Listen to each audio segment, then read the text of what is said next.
We're looking now at Titus chapter 3 and looking at verse 11 now, which is continuing with the same verse, or the same sentence as verse 10, where Titus was given instruction to, after warning once and warning twice, to reject and have nothing to do with, to not associate with a factious individual. And then we pick up verse 11 with a participle, further expanding on the why and giving the reasoning behind. So I'll read this. Eidos hati exestrapetai ha tois autas kai hamartene on autokratakritas.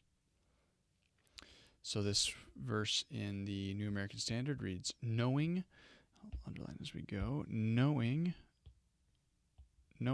that such a one or such a man is perverted and sinful or sinning, being self-condemned.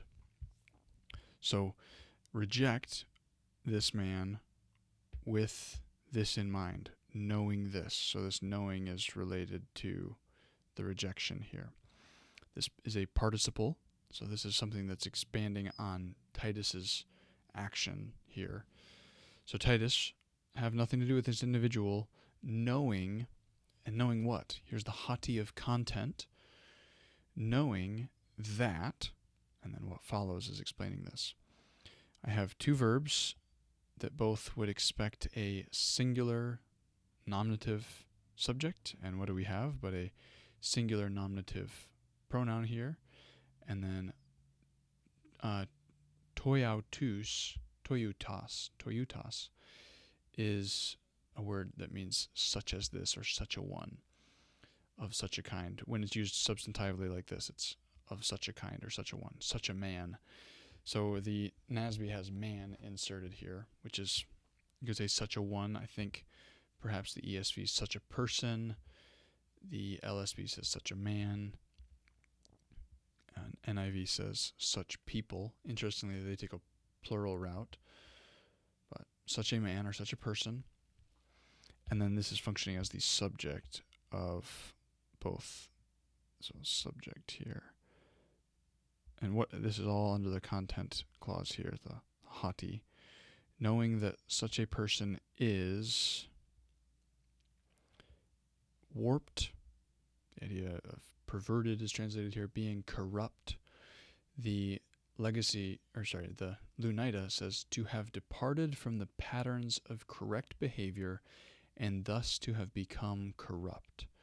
I think that is a wonderful insight into what's going on here under the surface. Their patterns of behavior have been twisted, and they're bringing other people along with them, as verse 10 highlights.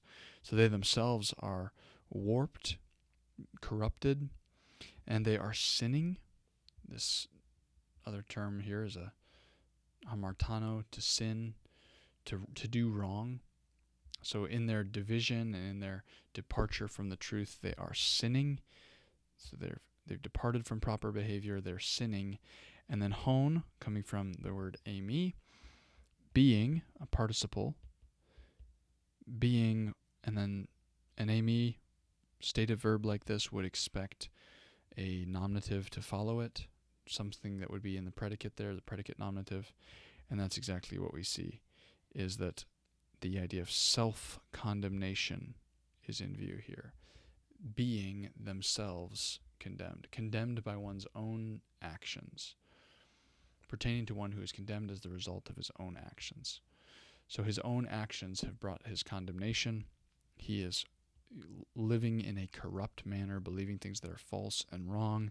He is sinning as he drags others into this. Therefore, all of what verse 11 is doing is highlighting, you know this, Titus. I know this, Titus.